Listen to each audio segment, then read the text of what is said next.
Hey guys, the first sponsor of this episode needs no introduction. Guerilla Graphics Design Agency. We're actually having the CEO on the podcast today. If you want to plan your next video or project, these are the guys that can provide you with a clean and fresh looking product. Having personally collaborated with this company several times, including on the Tinder Gang and other features, I can say from experience that they know their shit. And working with them has been worth every fucking penny. They have everything you can ask for with professional equipment and a stellar end product from top to bottom. Head over to GuerillaGraphics.com for all of your design needs today. That's GuerrillaGraphics.com. Trying to find your next spot for a show or event?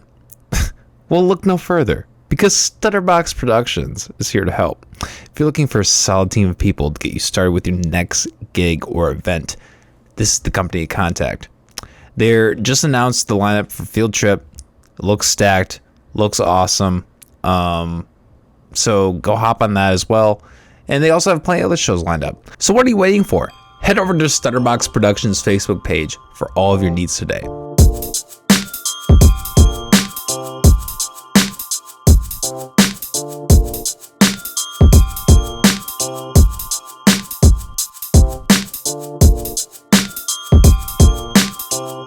Hello everybody, you're watching / listening to the McAllister Hours. I'm your host as always, Colin McAllister. Very blessed today to be joined by our good friend, Jaydn Swailes.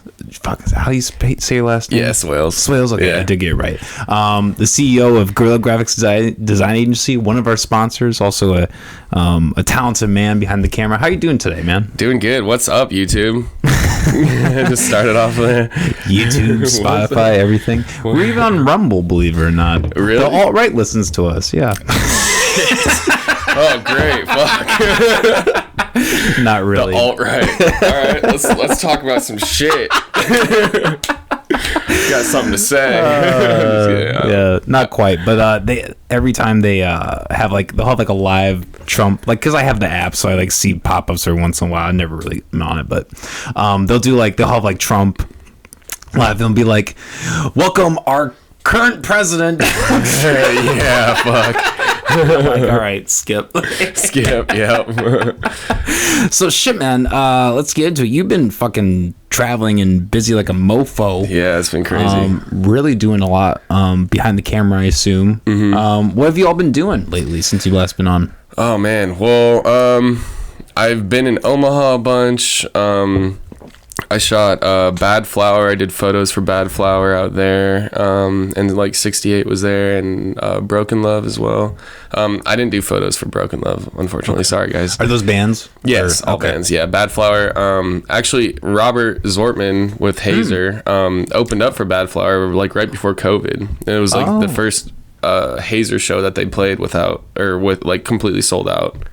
So that was cool. Yeah. It like came full circle, and then ended up seeing them randomly, Jacob and Robert, in Omaha. I was going there with no intentions of seeing anybody I knew. Yeah. And they were there, but yeah. So that week was particularly crazy because I was in Omaha twice, and then was like about to go up to Minnesota.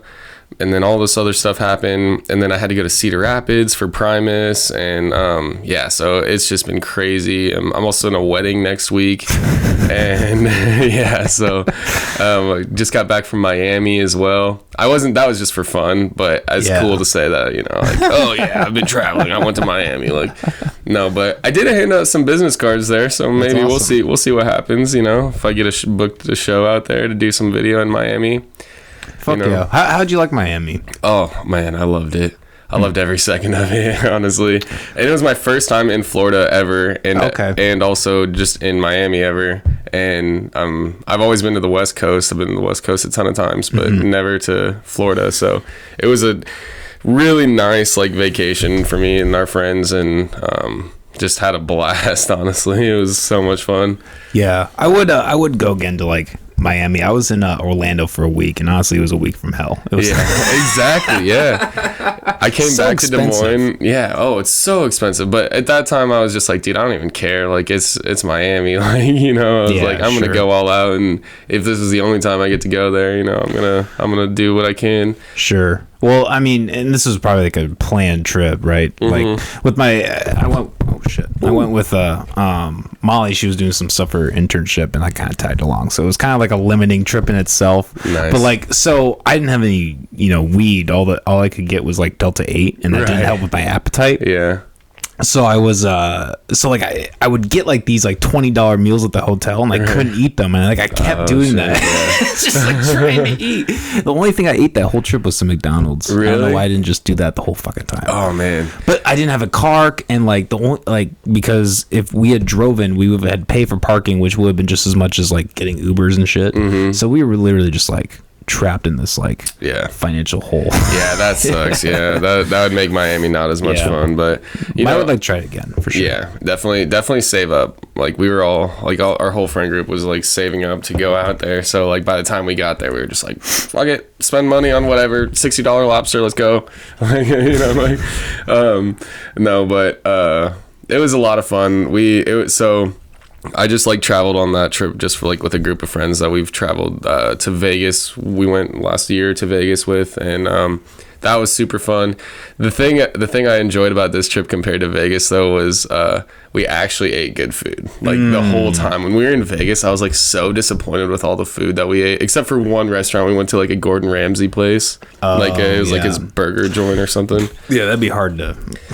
Yeah, everything else was literally fucking disgusting. Like in Vegas, like everywhere else that we went. Like it was actually my birthday, and so we went to this. We stayed in the Flamingo, and there's this like Mexican restaurant in the like floor of the casino. And the first night we went there, it was like all right, whatever. And then somebody had told us that they had like a really good breakfast. So on the day of my birthday, everybody's all hungover and asleep still, and I'm like, I'm getting up. It's my birthday. I'm going to get a fucking burrito. And so we go down there, and it's just like me and one other friend, and we go down there, and I'm like, oh, I'm gonna get a Bloody Mary, get a breakfast burrito.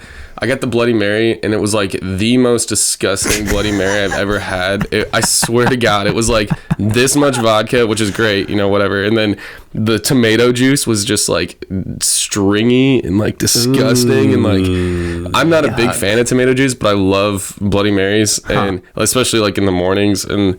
But yeah, dude, it was absolutely disgusting. And then I get my burrito. I'm like, all right, this will, make up for the gross Bloody Mary. Burrito was absolutely disgusting. Like the meat was all like chunky and just like stringy and just so gross. And I ended up getting sick like right afterwards.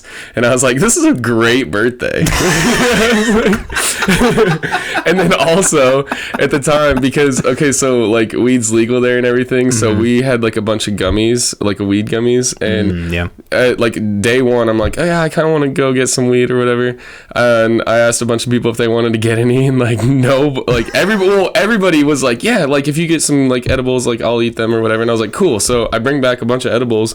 Not a single person ate them except for one person had one of them, and I had like 20 edibles.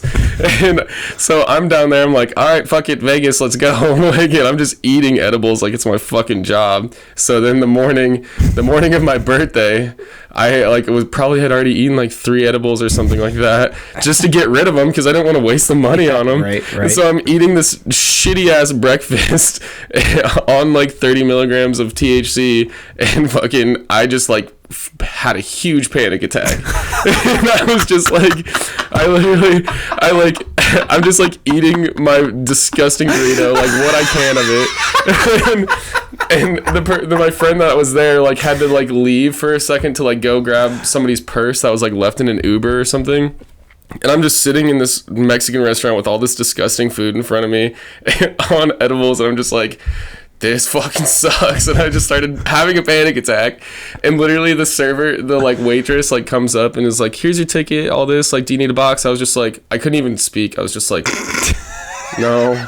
like, no, just help me, please. Can I have my money back? Yeah, for real.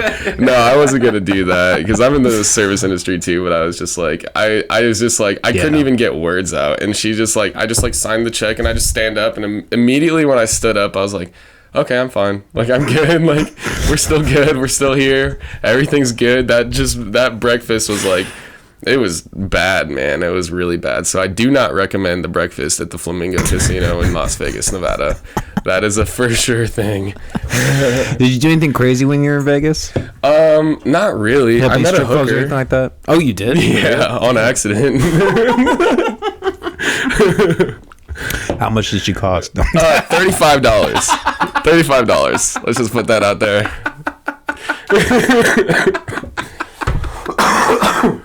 I didn't pay for her services. I just I don't necessarily believe in that, but whatever.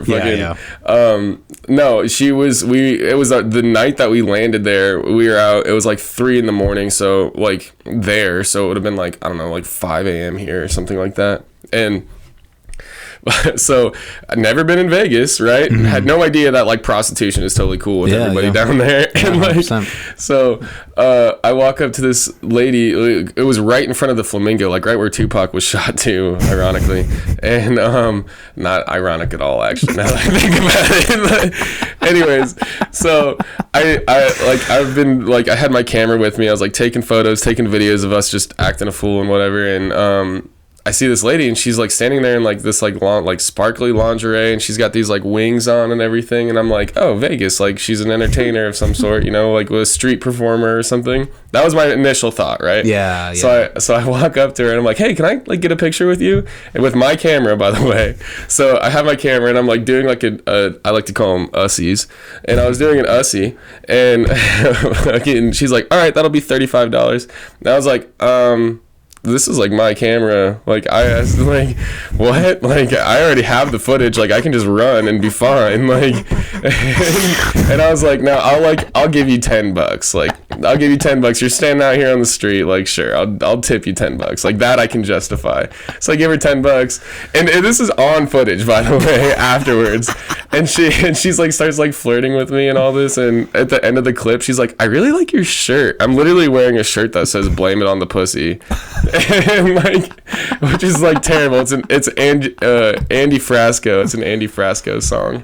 So it's a band shirt, but it just says "Blame it on the pussy." Anyways, okay, so I give her this $10. I'm like, yeah, you know, whatever. Like I can justify this, and she's like, for another $25, I'll give you my phone number. And I was just like, no, thank you, later. Everybody, like, I was just like, no, I'm not doing this, like, whatever. And then I walk up to my group of friends has now like accumulated into one spot, and they're just watching me talk to this hooker. Doesn't say a thing to me, doesn't like try to get me out of the situation or anything. They're just watching this all go down. And I walk up to them, I'm like kind of like shell shocked, and then they're like, Jaydn, we're in fucking Vegas for like 3 hours and you already find a hooker. I'm like, she was a hooker? I was like, I had no idea she was a hooker, dude. Why didn't you tell me? Like, why did you grab me out of that situation? Like, she could have taken all gone to an ATM!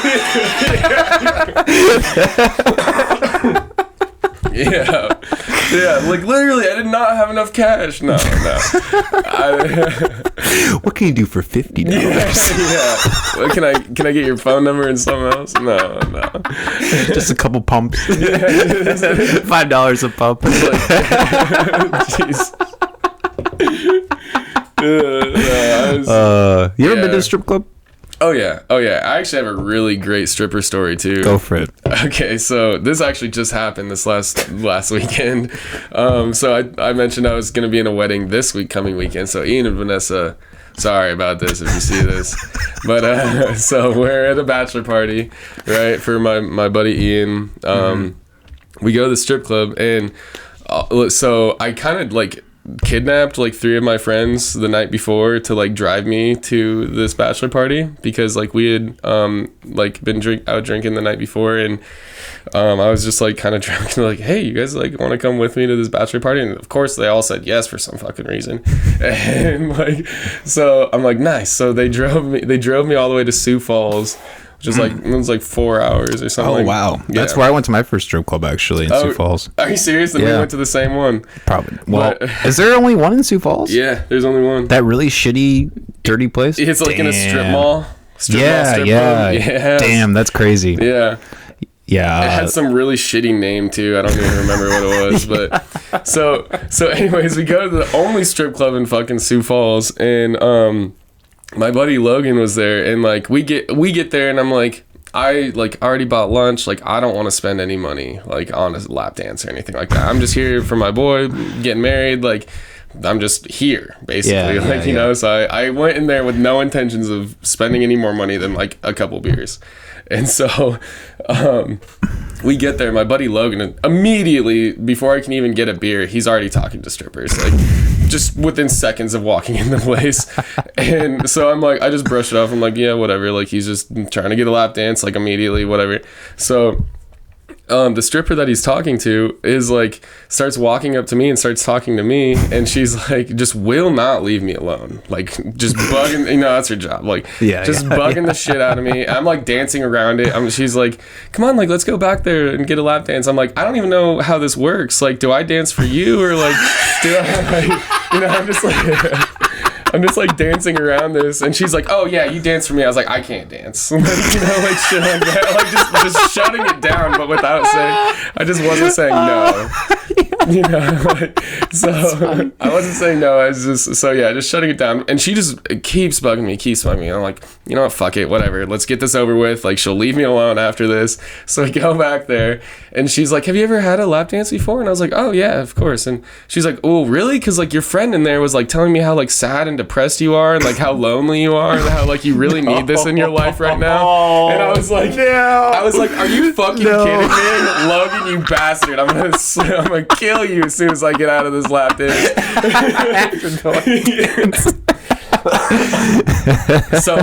So I'm like, no, that's not the case. Like, that's not the case at all. Like, that, you know, I'm fine. Like, you know, I'm just here for a bachelor party, whatever. And she's like, oh, thank God. I thought I was gonna have to twerk on this autistic kid. And I was like, that's literally what the stripper said to me. I swear to God. I was like, are you shitting me? Are you shitting me right now? And I was like, that's funny. I was like, are you like, who says that? Like, you're a stripper. Like, the stripper says that. Yeah, that's who says that. So I'm like, no, like, that's really offensive. I'm not autistic, but thank you anyways. And then so like she continues a lap dance. We're kind of laughing about it or whatever. And then she's like, got her like, you know, boobs in my face. And I just start laughing. Like, I just start laughing really hard. And I'm just like, and I have kind of like a high-pitched laugh. And so she like stops the lap dance, and she's like, why are you laughing? I'm like, I was just, the whole time I'm thinking about how she's thinking that like I'm autistic, and that she has to like shake her ass and like slap her ass while she's like sitting on my lap. And I was just like, I just thought that was so funny, because she was going so slow. She was like taking it so easy, and I was just like, she definitely thinks there's something wrong here. And so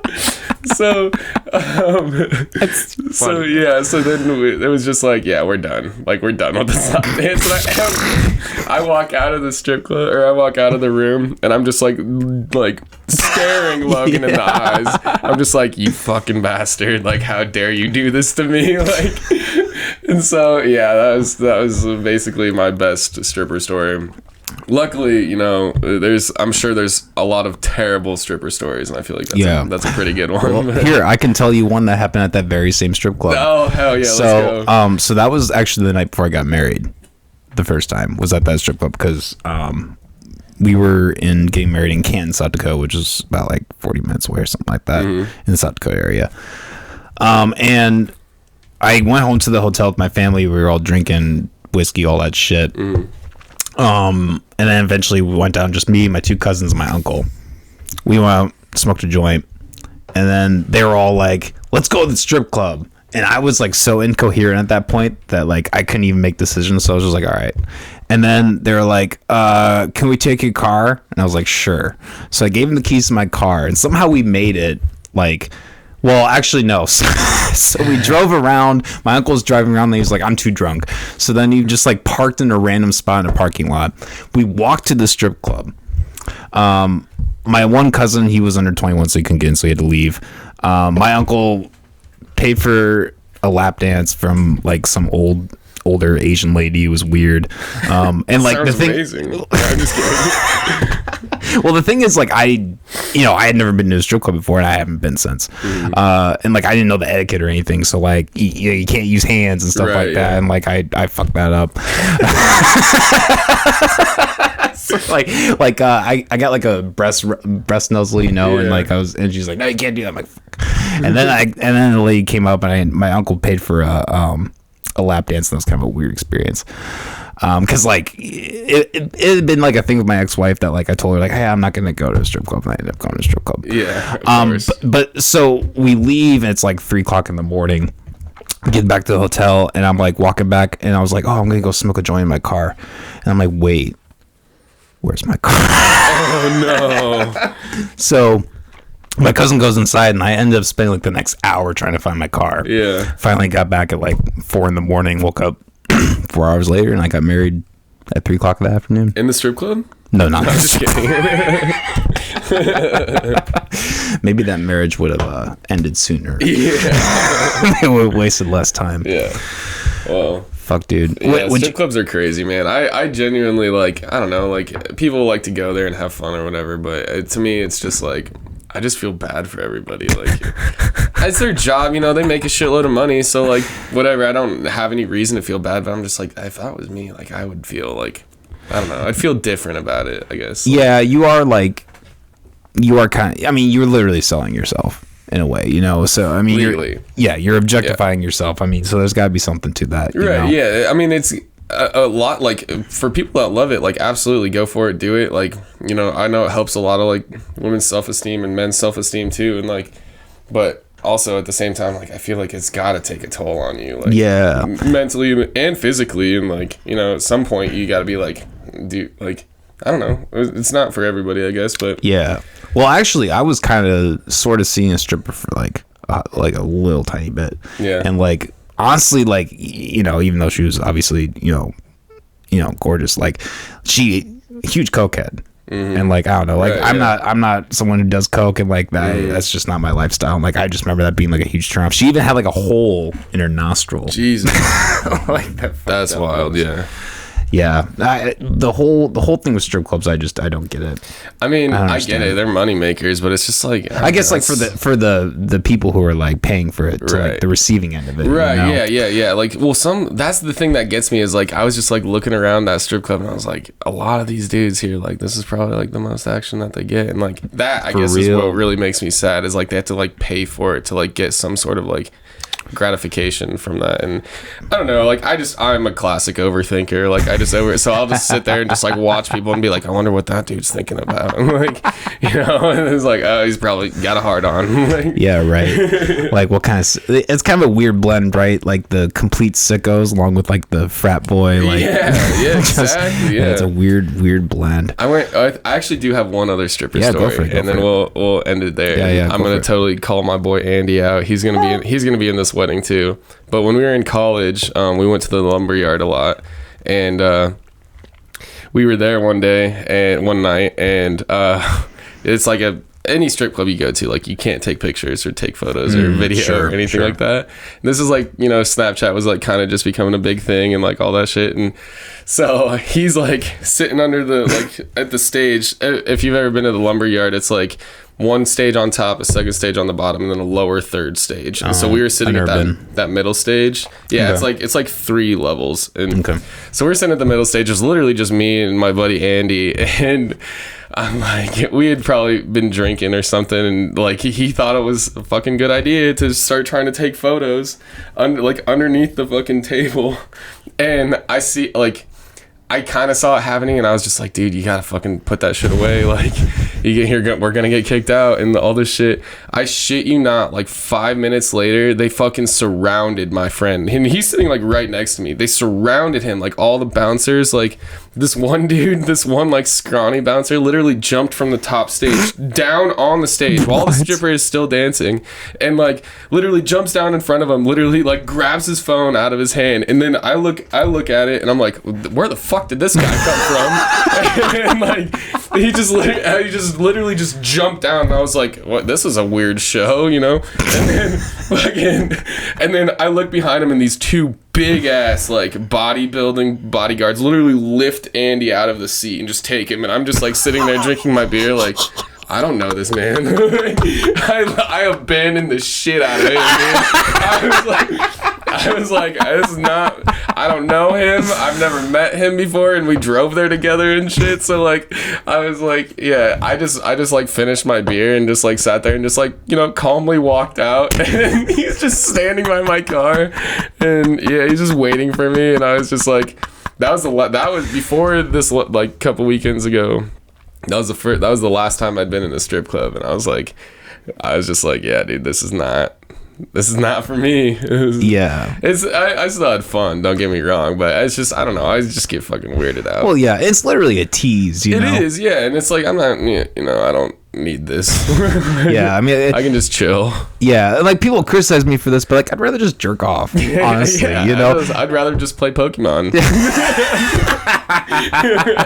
I don't have any sexual desires. I just play Pokemon. Fuck, would you ever take acid in Las Vegas? Probably not in Las Vegas, and I don't think I ever would. I did do acid in high school, like once, but I had a buddy that had like a really bad experience from it. So I was going through this really rebellious phase in high school, and I was just like, I tried it and it just wasn't for me, you know? Like, sure. I still had fun, but I think I just realized like how quickly you can like switch on and off with that, and like that's what freaked me out. So like in what way? Like excuse me. I remember we were just sitting in my buddy's basement, and we'd been taking it for a while, and like he started playing this like death metal rap, and I was like, it just fucking weirded me out, you know? And I was like, and then he immediately started playing Slightly Stupid, and I was like, fine, you know? It was like, so it was just like, that for me was just like really weird to the, like, that's when I realized like, okay, well, like, I'm not in control of this at all, like, you know? And then I think that started like getting in my head and started weirding me out and stuff. And so yeah, I've never done acid since, but sure. Yeah, no, I was just, I did a lot of stupid shit in high school. Yeah. You ever see Fear and Loathing in Las Vegas? Oh, yeah, of course. I actually just watched that recently. Oh, for real? Yeah. That's an awesome movie. That movie is like the perfect description of what Las Vegas is.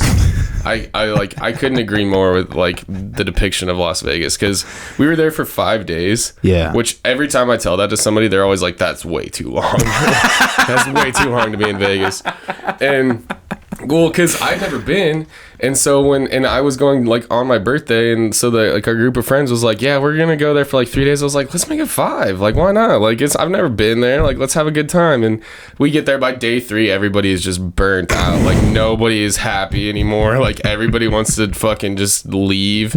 And that's when I was like, I remember we were like eating dinner at this place, and they had like a bar. It was like a pretty nice bar, but no, we weren't even eating dinner. We were just people watching, just like drinking beers and people watching. And I just remember thinking like, this is a fucking dark city, dude. Like, this is a dark place to be in. And I probably was mostly having that like that mentality because I had been, you know, binge drinking for like 3 days straight, you know. And so, and that's the other thing too, is like, it's just money and like girls and drugs, and it was just like, it's fun at first. It's fun for 3 days, but then after that, you're like, dude, get me the fuck out of this city.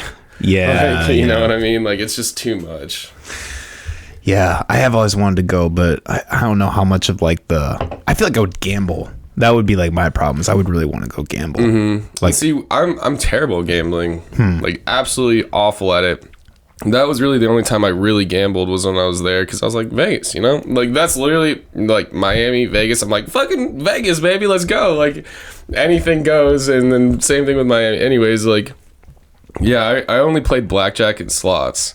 and I did okay at blackjack. I was like doing okay, but it just again, it was just like sad. Like you'd see, like I saw this like this kid, he had to be like 21 at minimum, who just walks up to our table. We'd been like sitting there just hanging out, drinking at the table, because all drinks are free when you're gambling. Yeah, so that's how they get you. Yeah, exactly. And they want you to like get fucked up, so you start like making stupid bets and whatnot. Yeah. But so yeah, this kid walks up. He's got like this one stack of chips, puts it all down, and like literally wins big. Like just wins it immediately. Does it again, loses everything. I'm just like, fuck, man. You've been here 30 seconds. You just lost like $3,000. Like you're 21. What a like idiot. Yeah, literally, it was like the saddest thing I've ever seen. He's like, and then I remember right after he won that first hand, I was like, damn, dude, that was a good bet. And he was like, dude, I've lost so much money. That's the first thing he said to me. I was just like, yeah, that's I don't know why. Like I don't know why. See, if I went, I would like be on some Rain Man shit, and I would just fucking I would be zoned, you know. So like, yeah, after the first day that we were there, I was like, I'm gonna learn how to count cards. Like immediately, like, so I started downloading all these apps and like trainers and shit, and like I got really into it for a while after Vegas, and because I had this whole mentality of like, I'm never gambling on blackjack or anything again unless I know how to count cards. So I started like studying, dude, and like, because it's not illegal. It's not illegal to count cards. Is it not illegal, or is it just against? It's just frowned upon.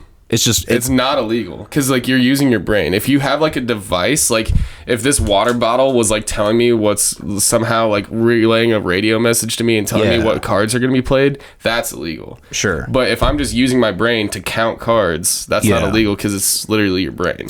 Yeah, but they can still like, if they think you're counting cards, they can still kick you out. Oh, right? absolutely. Yeah, they can kick you out. They can put you on like a blacklist basically and like not let you into the casino anymore. But I've done so much research on this. There's this whole community of card counters that are just like under the fucking table that don't like, I swear to God, dude, Reddit, like go to Reddit card counting and like it's crazy. People, but that's the thing too, is like that's what I like realized, I guess, afterwards, is like if you're gonna count cards, like it has to be like, okay, I'm only counting cards, this is my job now. Like, so it's like people are making like $40,000 if not like millions of dollars, but you know, it's over time, you know, and they're still losing too at the same time, but still coming back, and like, I don't know. Gambling sucks. Gambling sucks is really what it comes down to. Yeah, I can't imagine being in that whirlpool of like, have you seen Uncut Gems? Oh yeah. Ooh, dude, that movie's like an anxiety. Yeah, dude, it is. It's great. Uncut Gems.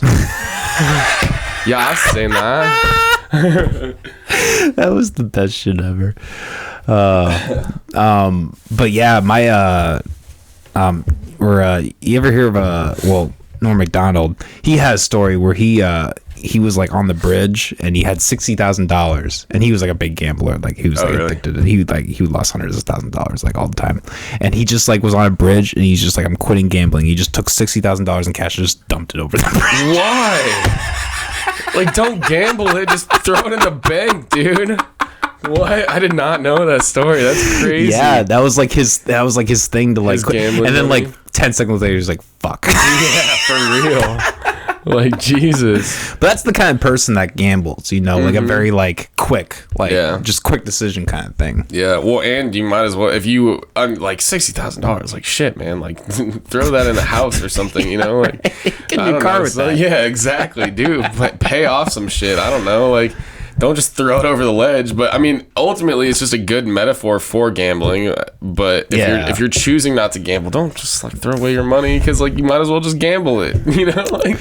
Yeah, I knew a guy in South Dakota. He had a really good analogy for gambling. He's like, drive down the highway or whatever, roll down all your windows, hold a $20 bill. And whatever chance that has of flying back in your car, that's about how much chance you have of winning. Yeah, and because that's one of the things that I was looking up too, is like there's like a percentage that the casinos have to give you of like good odds or something like that. Like they have to give you have to have a win percentage, and all of your games, slots, like blackjack, you know, whatever, roulette, all that shit, like.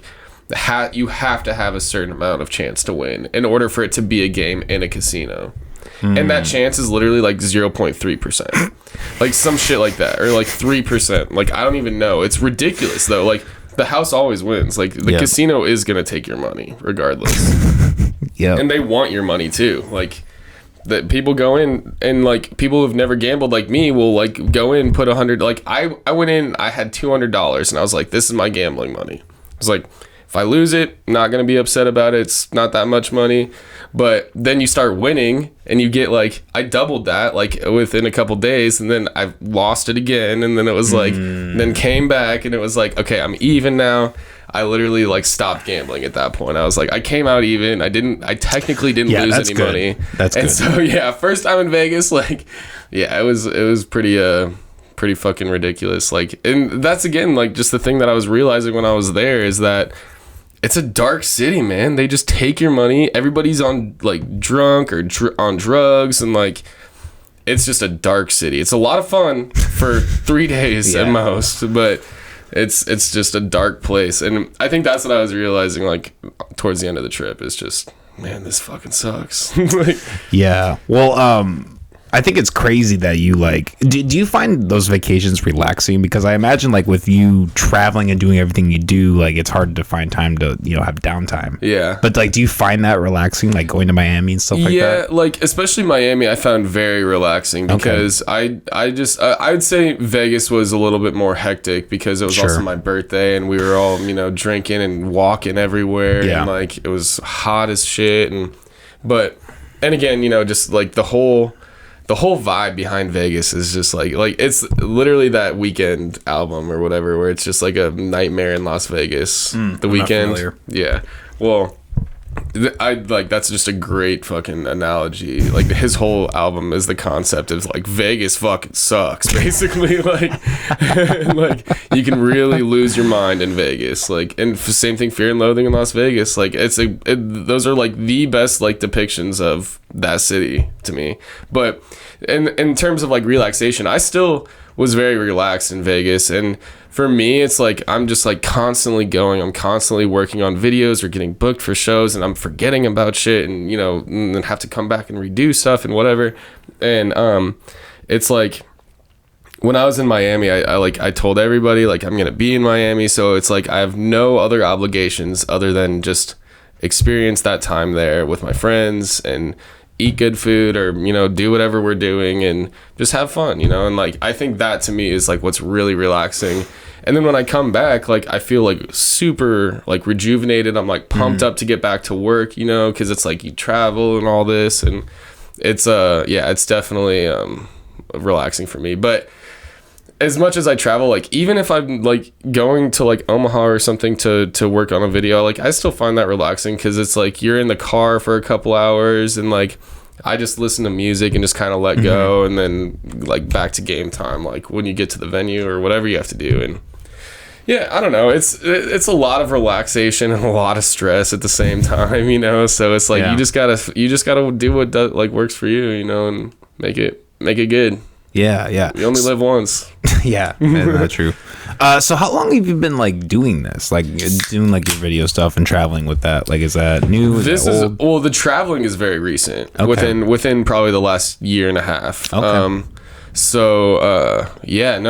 I got started with like video and photos isn't even my background. Like I took one class in college for a photography class, and and then I just kind of fell into video during COVID.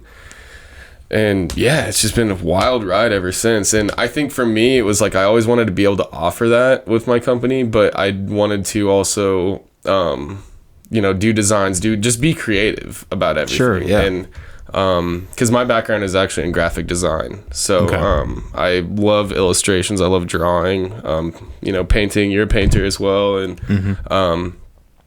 so like that's where my creative side comes from, I guess. And then just photos and videos is like I kind of saw the market, especially here in Des Moines, that it's like people need that shit. Like people they do. And the big thing for me, like the way I even got into graphic design is when I was in high school. I was in a band called Illway, and we actually like kind of made some moves, like some big moves when we were in that band. And we were 17, you know, like had really no idea what we were doing, and we were opening up for like Lita Ford and Adelita's Way. And shit like that. And we did all of our own graphic design. Like I like made some of the cover art, and like we had an animated video that like I animated, and so yeah, that's really like how it all got started for me. And I was like, this is like where I think I could see myself going, because I love music. I come from a musical family, and always loved it. And so I was like, this is like, I don't play music anymore, but I can still help other people that are playing music or making music and help them grow, just with doing what I love, you know, like just like I love people's music as probably just as much, if not more, than they love it, making their own music. And so yeah, it's just I love helping get people's names out there, I guess. And that's like the big thing for me, is like I'm here to make you look good, like, you know, as much as I can, you know. Yeah, well, I mean, you know, you and I recently worked on the Tinder Gang. Yeah, we did. Yeah, we did. Go check that shit out. Go check that Link shit below. out. But yeah, like that's something I noticed, like with working with you, is like you are very good at like working with, like I feel like you and I had a really good, we were able to like bounce stuff off each other. Yeah, and I kind of went into that literally having no idea. Like I read the script like twice, and I was like, yeah, this is funny, like let's go. And I was actually kind of looking for more direction from you, because like if you tell me what your idea is, like I can make that come to life, like with what I do anyways, or to an extent anyways. And it's a lot different for me when somebody like has their own kind of vision, and then they don't tell me that, and then I'm just like stuck here with my vision for whatever they're trying to do. And so then I'll make it my way, and then they'll be like, excuse me. You're good. No, but yeah, I'll make it my way, and then basically they'll be like, it's not really what we're looking for. I'm like, well, then you gotta fucking tell me, you know, like you gotta tell me what you want. Like, I hate that, man. You can't go to a deli and just be like, I want a sandwich, and they're just like, you like roast beef, and they're like, no. Nope, sure don't. All right, well, fuck me. What kind of fucking sandwich you want, dude? Like, tell me. That's funny. Yeah, I hate that though, because I've had that experience too, where like I did like a whole video and then the guy just didn't like it. Yeah. Because he, you know, people like think that they can be a director and they really can't. Yeah. That same shoot, the Tinder Gang, actually, that was the first time I realized that I cannot do that stuff. That was when I had the revelation, like, you know, if I really want to like direct music videos or short films, like I have to be sober. Well, see, and that's the thing too, is like when you're doing anything like that, especially something that's like written down, you have a plan for it, you know, or like your storyboarding, is that there needs to be a collaborative effort.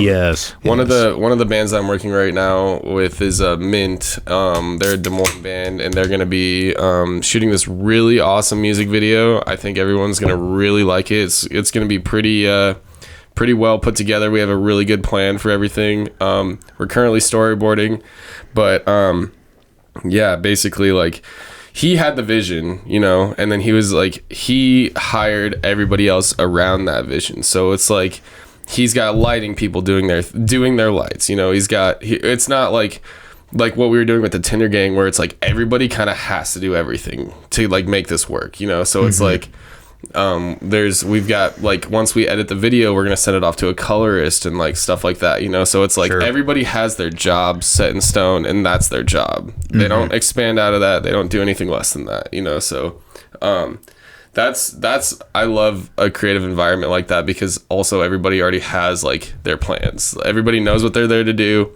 Nobody's distracted, and if they do get distracted, there's literally somebody there to be like, yo, get back on track. Like, this is what you need to be doing, you know? So it's just a really positive creative environment. And also, in my opinion, it helps create like the best content, the best vision of whatever you're trying to make, you know? Yeah. Well, and I mean, you know, you've done this for a year and a half, so that attests to like, you know, I think you just, as you keep doing it, you gain those skills. I've been doing this like 3 years now. Okay. Well, this will actually be my 4th year running Guerilla graphics, but okay. But yeah, I mean, yeah, but traveling within the year and a half. But Sure. Yeah, man. Well, you know, like I said, I fucking love what you do. I love that. You know, we have. I love what you do.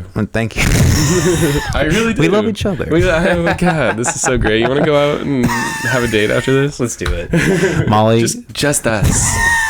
Just us boys. Molly, I'm gonna go to the bar with Jaydn. No, not a bar. We're going to a nice restaurant. I'm then a talking hotel room. wine. I might be here in the morning. Not if I can help it. That's good, man. That's good. Shit, like what because I last time we were here, we kind of wanted to chop up about movies, but we didn't really get a chance to. We never did. Yeah. Like when you're like, I don't know, when you think about film, like what are some of your influences? What are the things that come to your mind? Like what, like, eras or directors or anything like that? Well, so we never had cable growing up, so we always had movies, always had DVDs. So, Okay. And like before, like Netflix was like a streaming service, like we would get Netflix movies like mailed to us still, like shit like that. So I've always had a huge collection of movies, and my dad did, my mom did. So basically, like I was exposed to movies at a very young age, and older movies, but at the same time, like I wasn't allowed to watch R-rated movies either. So I don't know, but some of the most like iconic movies for me growing up was like My Cousin Vinny. Have you ever seen classic. that? Yeah. Okay, that was the first. So my parents are lawyers. Oh, really? So they showed that to me like at a very, very young age. And that was the first R-rated movie I ever saw. Yep. You know what? One of the first for It's me literally too. R-rated for language. Yeah. That's fucking awesome. Yeah. I love that movie. There's so many good lines that come out of that movie. That I always watched like the original Karate Kids and stuff too. Those were like the big movies, I guess, that I like really remember like watching, I guess, like more than once, and trying to think what else. There's one. Oh, Ace Ventura, the Ace Ventura movies. I never got into those. Oh man, I love Jim Carrey. I was just talking with Molly about that last night. She's like, "You haven't seen it?" Like, no, I don't know. There's something about Jim Carrey in those types of movies that I feel are a little generic. It's obnoxious as hell, but it's so. At the time, I was a kid. I was just like, this is so funny. Like, this is the funniest thing I've ever seen in my life, And I still love them, but I would say currently, like, those were kind of the movies that I first watched. Sure. And I'd say recently, like, one of the most iconic movies for me right now that I'm like, I still I watch it and I just like digest everything that I can, and I've seen it probably like 5 or 6 times now, is Baby Driver. Love that I have movie. not seen that one yet. I love that movie. Edgar, I love Roger. Wright. Yeah, or Edgar Wright. Yeah. I love him as a director. Yeah, he's so good. And that movie was kind of like his like brainchild of like the movie he's always wanted to make, So okay. it's like a streetcar like driving movie, but it's also very musically inclined. Like everything in the movie is timed to songs. Like every single action, everything that happens in the movie is timed to a song, and it's so beautiful to watch. And when I remember seeing it in, like, when I was like starting my business and everything, I remember seeing a bunch of people like doing like their illustrative illustrative like interpretations of like movie posters for Baby Driver. And I kept seeing all these really cool ones. I was like, why are all these artists like making this poster, for this movie? And then I watched it and I was like, oh my God, this is like everything I love about movies in one movie. And it's so good. It's so good. Definitely. It's by far, like, now it's one of my favorite movies probably of all time. Wow. Yeah. Wow. And that's really hard for me to say because I love a ton of movies, but just the entire creative aspect of Baby Driver is just absolutely insane. Damn. I'll have to watch that. I got it if you want to borrow it. Ooh. I got you. I got Blu-ray and the special features too. Yeah, I'm surprised you're willing to do that. I've had so many movies loaned out and never returned that I just like. Oh no, I'll get my movie back. One way or another, I'll get it back, but I'll let you borrow it. Well, and as we're both film appreciators, I'll make sure to get that to you back. I've definitely been on the receiving end of like people loaning me movies and then they never ask for it back, but I will for sure ask for that movie back. Any other movie, I probably wouldn't care, but that's the one movie where I'm just like, yeah, I want that. Yeah. I want to keep that one. Well, Edgar Wright is such a good director. I've seen not everything, but I've seen almost everything. Like Shaun of the Dead. Shaun of the Dead, Hot Fuzz. I love Scott Pilgrim. those two. Wait, he did Scott Pilgrim? Yep. Oh shit, I love that movie. Did That's not a good realize movie. that was his. I probably did know that and just forgot, but I love Scott Pilgrim versus the World. Yeah. Well, that movie specifically, Scott Pilgrim, like, it's so clever in that, like, it uses cutscenes to like finish like thoughts. Yeah. Yeah. I think it's probably the best example I've ever seen of like seamless transitions. Yeah, absolutely. Where like it can literally be like a different part of the day in a different place, and it literally it feels like you were in the middle of the scene. Well, and that's why I love Edgar Wright, especially for Scott Pilgrim, is that like that movie is like a visual comic book. Like that's again, it's just like his brain, he's a genius. Like in my opinion, he's so versatile. Like he can literally anything that he wants, they edit like on scene. Like while they'll shoot a scene, they'll be like edit it and like put it in. I know they did that with Baby Driver too. Really? I didn't know that. Yeah, I don't know if he does that for every movie, but I know for sure for Baby Driver, I've watched all the special features like 90 times. And I know that they would like shoot a scene and literally edit it while like after the scene was done, and like edit it while it's going on. And but that movie is also, like I was saying, like everything is timed to a song, you know, and like all the actions, like they're shooting guns and it's literally like to the beat of the song, like when they shoot the guns and shit like that. It's so cool. Like everything about it is so cool. Same thing with Scott Pilgrim. Like everything about that is a comic book action, you know, like he just has that visual and he's just able to create that so well, and it's just awesome. But I also do love Hot Fuzz. I love Shaun of the Dead. Those were like the first movies that really got me in to Edgar Wright. And then yeah, I guess those are really the big ones for me. I've seen those movies a bunch of times. But yeah, Hot Fuzz is hilarious. I mean, they're both hilarious, but yeah, I think I saw Hot Fuzz recently, and I see. I need to see those ones again. I love Shaun of the Dead. Oh, well, okay. So an example of this, of like Baby Drivers and Shaun of the Dead, when they're in the bar, like towards the end of the movie, and they're like holding up in the bar, and the zombies break in, and they're all beating the zombie at the same time to the beat of the song, the Queen song, and yeah, like that's Baby Driver in a nutshell, like.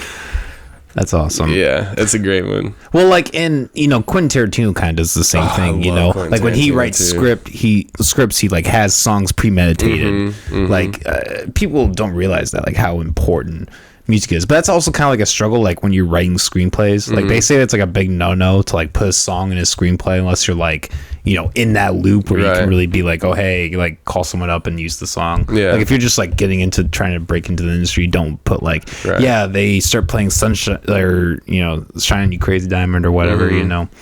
Like it just doesn't work. I love Quentin Tarantino. I think he's awesome. So what did you think about his last one? Once Upon a Time in Hollywood. Oh, loved it. Loved every second of it. Did you not like it? See, I might need to rewatch it because every Quentin Tarantino, I always suggest you have to watch more than once. Yeah, sure. Because there's so many things you don't catch that are like, and like that's the thing that I love about that movie is like there's like jokes in it that like you don't necessarily catch. Like Brad Pitt is actually fucking hilarious in that movie, but it doesn't come off that way. Like the whole thing is just like kind of like a satire of like the Manson murders but well, it's more.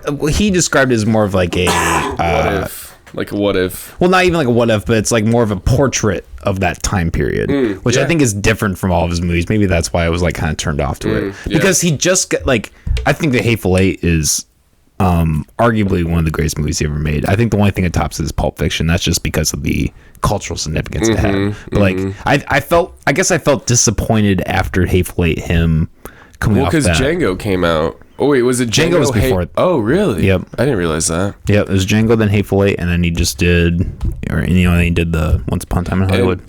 Wasn't Hateful Eight his 8th movie too? Yep. Oh, that's crazy.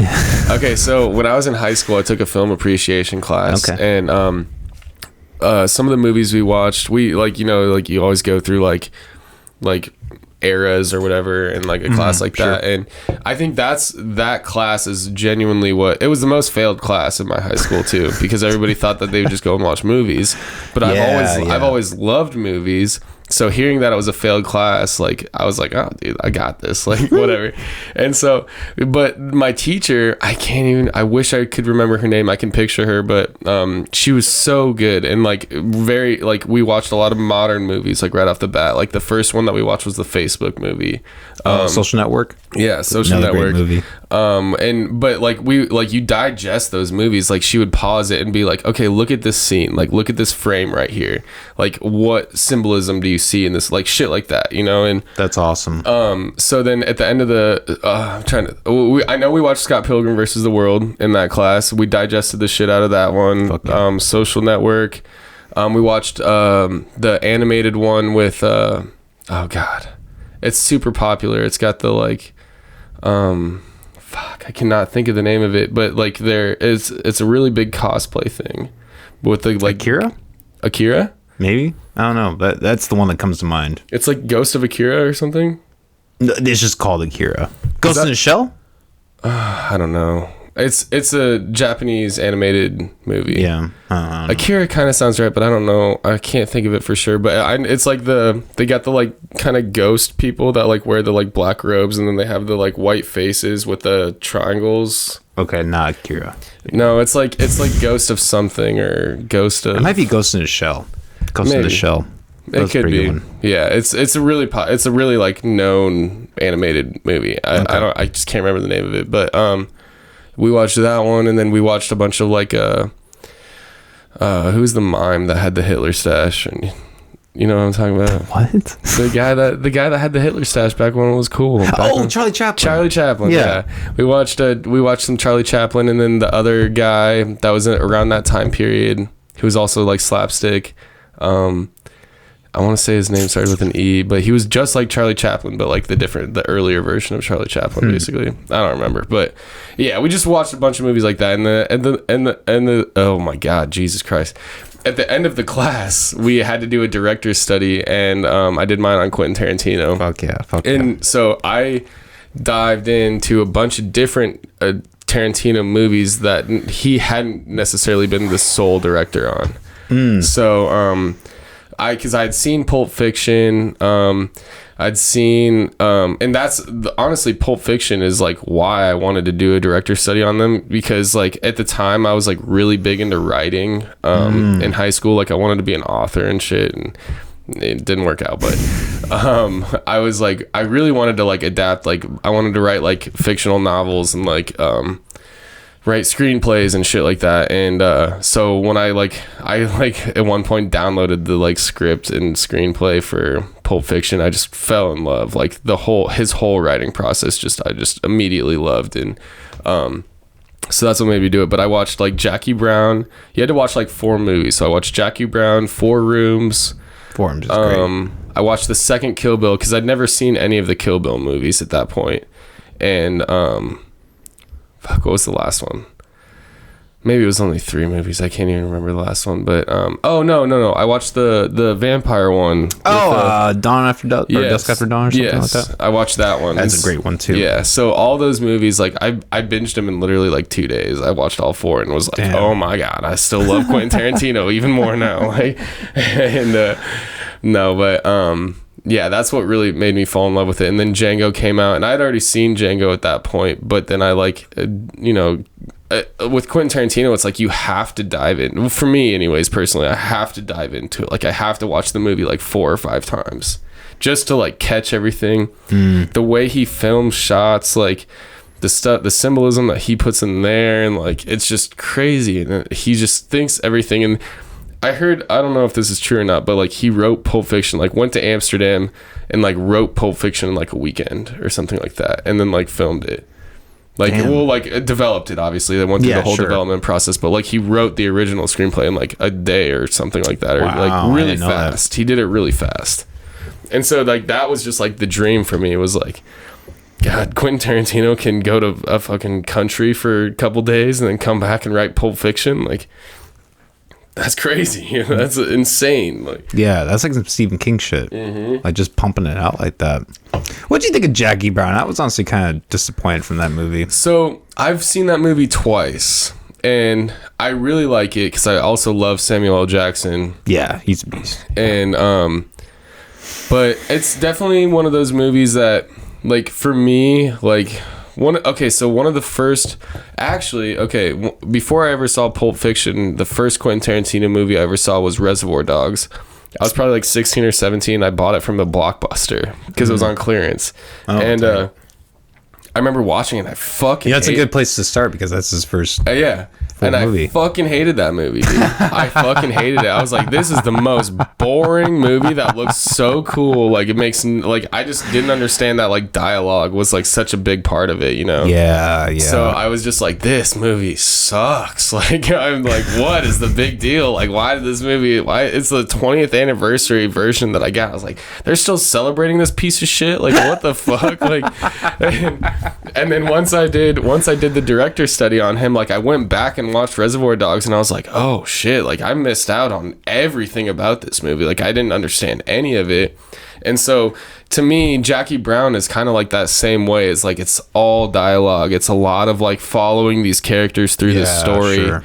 And so that is one of the movies that I do need to revisit and like really dive into. I remember the first time I watched it all the way through and I got like the main idea of it and I was like, this is a really powerful movie again, you know, it's always got that Tarantino twist at the end and but yeah, no, it was I enjoyed it, but it's definitely one of those movies that I need, like I don't think about as much as I think of like his other movies like Inglourious Basterds or shit like that, you know, like. Well, it's interesting, it's the only movie he's done that's based off a novel. Oh, really? Yeah, I didn't realize that might be why I don't like it as much, because it's not like an original Tarantino story. Like he took a novel and adapted it. Okay, I didn't realize that. Yeah, I don't know, but I mean, Tarantino's a fucking bomb. Mm-hmm. You know, he really is. He's the GOAT in my opinion. Yeah. Do you really think he's gonna quit after this 10th one? Maybe for him, like his own personal movies. I don't know, dude. I really don't know. I think maybe for his own personal movies, he might not just be a sole director anymore, but he'll always like go on. Be in the mix. Yeah. What was it? Natural Born Killers. Like he was on that movie, or he's got like a credit of it, but he didn't actually like. Like a story by or something like that. Yeah. Like I also do love that movie too. I have not seen that one either. Really? I got that one too, man. I'll let you borrow it, bro. Awesome. Any movie that you want. I got a whole collection here. Fuck yeah. We'll have to check each other's collections out. Absolutely, dude. Absolutely. I will say you're probably one of the few people I would trust with giving my movies out because you respect it. I agree. I would trust you too. So you can definitely borrow Baby Driver, my prized possession. Aww. This is what happens when you have a sponsor. Yeah, exactly. Guerilla Graphics. Guerilla Graphics Design Agency. We gotta get a jingle for that. Yeah, we should. That would be really cool. Have you listened to the Moist Monday podcast at all? Oh yeah. I love it. Have them do that, like a little like, you know, style jingle like that. Yeah, I love their TikTok videos too because they're always like good, and yours too. Honestly, like I love you always pick like such a good clip. Also, I will say though, for the clip for this one, please don't pick the stripper story. If people see this, I don't want them to be like, oh, he's a fucking scumbag. He goes to strip clubs. Like, no, but well, normally I withhold the right to use anything I please, but I will do that. That's totally fair. If that's the best story that comes out of this, I'll just have to accept that shit and move on. No, I haven't had that yet, you know. I am waiting for the day for someone to be like, hey, I didn't like that. I'm like, well, you came on the podcast. Yeah, it's like you fucking signed up for this. You were aware that there are 2 cameras and a microphone recording you. Well, because what was it when it was me, Jacob, and Robert, or was it just me and Jacob? It was just you and Jacob. Okay, yeah. It was when me and Jacob, and that would be a good podcast though. That would be, yeah, that would be a good one. Robert used to live with me too. And for real? And I was the one that put those questions in. Yeah. Oh, I remember that now. You guys were talking about the cats. Yeah. Because that totally got derailed. Not what I was intending with that question at all. I was like, because my whole punchline was my idea behind like giving you those questions was I'll ask a question that gets them talking about something that they do outside of whatever they're talking about here. So I was like, oh, is Robert in a band? And also, can I have my cat back? And so it was like the cat. Yeah, so it was supposed to be more like oh yeah, you motherfucker. Yeah, no, he never sold my cat at all. He doesn't even own an animal, I don't think. But how many cats do you have? I have 2. Okay. I have 2 cats, yeah. So actually, weird story about my cats is my manager. So I bartend on weekends, and I'm a manager at the other place in Clive. Shout out the other place in Clive. Basically, my manager like walked into the server alley one day and was just like, "Hey, does anybody want a cat?" And I was like, "Yeah, I'll fucking take your cat. Like, I love cats, and one of the best cats I've ever had in my entire life, and such a sweetheart." And then that was one manager, and then a couple years after that, my now manager was like texted me one day and was like, "Hey, do you like want a cat?" And I was like, no, sure don't. Like, I've been through this before. I've already got one. Like, I'm good. My roommate at the time was like, I asked him because he was living in my house, and I was like, well, like, if you want this cat, like, you can have it, but if you like agree to take this cat, like, you have to take it with you when you leave, you know, like, that's the only thing. Like, they can live here, can do whatever it needs, we'll take care of it, but like, you gotta take it with you. Yeah, he moved out and never took the cat with him. So I got stuck with 2 cats, and honestly, I love them. Like, they're super good cats and great, but I only intended to have 1 cat, and here we fucking are. And my current roommate now has a Maine Coon too, so there's 3 cats in this house, and it just gets buck wild in there sometimes. You don't mind doing the litter box? It's actually like my least favorite part about cats. Yeah, well, so Molly, she, you know, we started dating, she had a cat, so this is the first time I've had a cat in my house. My mother's allergic, so really? I just never grew up with one, never was around one. And like, you know, I think it's actually surprisingly fine, but like, I make her do the litter box. I'm like, the one condition for us like having a cat is that you gotta take care of it. You gotta do it, yeah. That's your only responsibility. I'll feed the cat, I will do whatever else for the cat, but you gotta take care of that fucking litter box. Yeah. I had a friend who just lived like in complete like filth. Yeah. Like, just disgusting. She had 5 cats in her house. Oh shit. 4 cats and a dog. And she had this place was like just disgusting. Like, it had 2 litter boxes with like a mountain of cat poop that just like never got clean. Dishes like mold in it. You could not like be in this place for longer than 10 minutes because it just smelled, right? You know, like, I mean, cats are great, but there is that stereotype, you gotta be careful. Absolutely. Well, and I feel like there's definitely a stereotype between like cat owners and dog owners too. Yeah, sure. Well, and see, I used to have a dog, and then my ex-girlfriend took it, so like it was a nice dog, and so I went into this. I've never owned a dog in my entire life, and so like, we're in this relationship and whatever, and she really wanted this baby pup Rottweiler basically, and so yeah, I paid for half of it and everything, and like, we got it, and at the time I was like just starting my business, and so I told her, like, as a prerequisite, I was like, you know, like, I don't know how to raise this dog, like, never had a dog in my life, like, this is kind of like, you're gonna be the one raising it, like, same thing, like, I'll feed it, I'll take it out, I'll take it on walks, do whatever I need to do, but like, to like, when it comes to training, like, you got to do that. So I started working from home with the dog, and fucking did not even think of that for some reason. Like, did not think that I would be fully in charge of this dog at all times. And literally, like, it's ridiculous. So I started getting really pissed, because I was like, dude, I'm the one taking care of this dog, and I never even agreed to it. I was like reading books on how to train it. Like, the dog, I totally trained the dog. Like that way easier to train dogs than it is cats. And so yeah, it was just like this whole thing, and then, you know, breakup, whatever happened, and she ended up taking the dog with her and tried to steal my cat too. Damn. And I ended up getting the cat back. I was like, you can have everything else, like, I just want my cat. Like, this is my cat. And so yeah, I'm glad you got the cat. Yeah, me too, man. No, I don't know if I should say this on the podcast, but Molly like was fostering kittens last summer. Oh yeah, and like, we kind of had the same thing, like, and she wanted to do it again this time around, but I told her, I'm like, that's fine, but we're not doing the same thing where like I get trapped, right? Because like, you know, we were working opposite schedules, like, every nights. She was, you know, during the day, you know, I was doing school stuff, and like, so it was just like a constant thing. Like, I still had to do all this stuff, and it's like, but this isn't my thing, this is your thing. Yeah. You know? Yeah. Balance of relationship, man. Balance of relationship, absolutely. Well, and I love that dog, dude. That dog was so sweet too, and like, I'm sure you gained some kind of connection with the cats, you know, like, in a way, you know, and it's just like one of those things, you gotta just move on and figure it out, and life's crazy, man. Yeah, it is. Me and my ex-wife, we had 2 dogs that were bonded. I think they were mother and daughter, at least what they told us. But yeah, like the actually Australian Shepherd also, just like my dog nice. now. Yeah.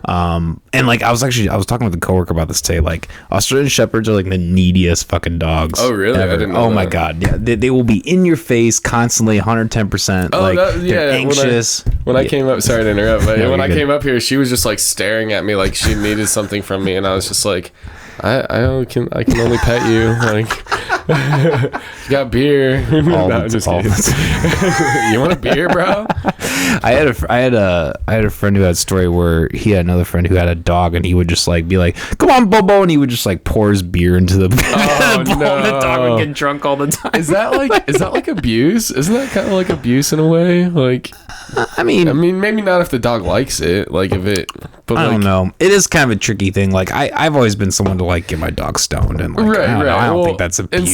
Yeah, see, I that's what I was like trying to get at, I guess, is like, is it abuse? Like, is it abusive to like feed, or like even like giving your dog like make like chicken nuggets or some shit like that? Like some people, that's not abuse now. Well, no, not abuse, but like ultimately you are like feeding the dog with something that like it shouldn't have necessarily. Sure, you know what I mean? Sure. So it's like PETA would fucking have a heyday if that shit, Yeah, but I mean, I think you could make the same argument for like giving a kid ice cream. Oh yeah, true. Or like, candy. Yeah, like sugar in general. They shouldn't have that, but it's like, are you really being abusive, or are you just letting him have a good time? I'm abusing my child by giving him suckers.